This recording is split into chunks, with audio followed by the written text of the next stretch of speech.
Hello, this video is about investment appraisal.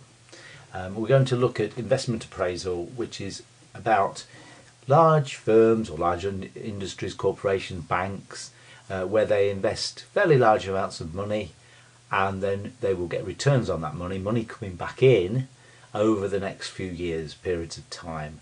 So it's normally a large amount of money and it's normally over a few years. Obviously it could be shorter periods of time and small amounts of money if you wanted, but usually we're talking fairly large. So in front of you you'll see there a cash flow that we've got, and on the cash flow we've got this over a period of 6 years, where in year zero, that's now, sort of immediately, we're going to spend £100,000 on this investment. That's a minus because it's cash leaving our company. So we're spending £100,000 and we'll pretend this is like a refurbishment of a room to make it into like a conference centre. So we're going to sort of refurbish a room to have a conference centre, and then we'll run that conference centre to make money in the future. So the cash flow minus £100,000 is what we're spending now on the refurbishment, and then we'll be getting money back, coming back in over the next 6 years. Now all these are cash flows. You could sort of, it's almost profit but not quite. You know there's differences between profit and cash, main one being depreciation, and this one is different to profit in that we don't include the depreciation. So we've got a cash flow there in the first year of £10,000. That's the net cash flow. That means it's the difference between the money we take in the year. So say we've taken £90,000 in fees for using the conference centre, minus our expenses of running the conference centre, which could be £80,000. So we've made a net cash flow of £10,000. 90,000 minus 80,000, and we've made £10,000 in that year cash flow coming in. And then in each year after that you can see the cash flows that are coming into the company. So that's the basic idea. Investment appraisal: spend some money or lend it. This could be a bank lending £100,000, and these will be the repayments over the next 6 years of that loan. That could be another way of looking at it. So what we need are techniques so that we can look at these figures and see if that investment is worthwhile, because obviously you don't want to make an investment that's not going to give you a profit, if you like. You want to make money on it in most cases, or most businesses will want to make money on an investment. So some of the techniques. Now, one that some people first of all look at is they say, oh, let's add up all the money coming in the future. So we add all these amounts up. 10 plus 20, that's 30, plus 30 is 60, 90, 120, 140. So we've got 140,000, let's get the noughts in, 140,000 coming in for an expenditure of £100,000. So we've made a profit of £40,000. We've got £40,000 more coming in than we've spent. Now some people would look at that and say, well, that's fine, we've made £40,000, so why not do this project? Well, what you've got to look at is, well, the 40,000 you've made is over 6 years. It took 6 years to make that £40,000. So it's sort of spreading it out over 6 years. Is that then good? If it's over 6 years, obviously if you spent 100 and tomorrow got 140,000 back, that would be pretty good. But if you're having to wait 6 years to get that extra 40,000, it may not be so appealing. What we have to come on to and look at is that money cannot be compared in different time periods.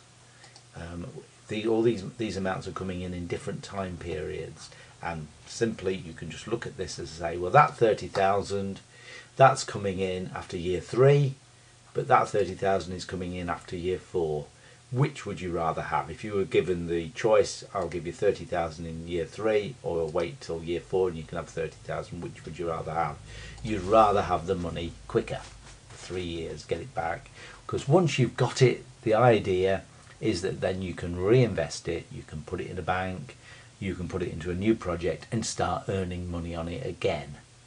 So that's the basic idea that joins money together in different time periods, is the rate of return, the interest rate that you can earn on that money. Things like inflation and risk we'll deal with later. We're assuming so far there's no risk, because obviously this cash flow we're forecasting 6 years ahead, things are not, they're going to be very difficult to forecast accurately. These amounts of money may not happen in the future. We may get more, we may get less. So trying to forecast into the future is very difficult, and there is a risk involved that we won't get those amounts in. And there's that risk, so for now we'll ignore risk and assume that we will get this amount of money in. And we'll also ignore inflation, i.e. that that 30,000 is not worth as much as this 30,000 because it can't buy as much, i.e. prices have gone up. So we're going to ignore inflation, pretend it's zero. So now the only thing that's making that 30,000 different to that 30,000 is you get it 1 year earlier and you can reinvest it and make interest on it, because you can always earn some interest on your money. Invest it in a new project or put it in a bank. Okay, so we say we can't just add this amounts of money up, but one of the first techniques that we do use is called payback. The payback period, and companies can use this. It's nice and easy to understand, it's nice and easy to do, and it's simply how long does it take us to get our £100,000 back. How long? So we add it up, we go through. After 1 year we've got 10,000, after 2 years we've got 20,000 plus 10, we've got 30,000 back. After 3 years we've got 60,000, 4 years we've got 90,000. So after 4 years we've got our 90,000 back, and then we will be just after 4 years and 4 months, actually a third of the way into the 5th year, 4 years and 4 months, we'll have fully paid back the 100,000. And what companies do is they have a required payback period, if you like. They may say, well, we want a 4-year payback. If the money's not paid back within 4 years, we're not accepting the project. On that basis, as a rule of thumb, if they're looking at a number of different projects, they can say, well, 4 years, if it's more than 4 years, we're not interested, because companies want to get their money back quick. There's a risk involved of not getting your money back quick. Things can change, and also quicker you get your money back, the quicker you can reinvest it.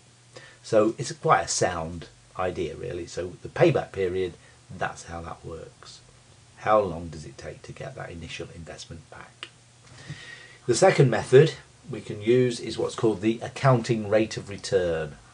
Now this again is technically it's wrong, but it gives us again a nice easy rule of thumb. And what we can do there, we've already said that the future returns, when we add them up, come to 140,000. That means we've made 40,000 on the investment. The 140 minus the 100, we made 40,000 on the investment. That is about, well, it is 40% of the initial investment. So 40,000 as a percentage of 100 is 40%. 40% spread over 6 years.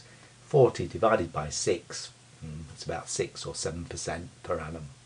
So we could say that this project is earning about 6%, 7% per annum. That's called the accounting rate of return. So you can use either of those, very easy, very quick, easy to understand, payback period or accounting rate of return. What we'll do in the next video and later in your handout is to look at other methods that are more complex but are more correct, really. They're using correct principles, mathematical principles, to work things out. So we'll look at those in future videos and in your handout when you have them available. Okay, thank you very much.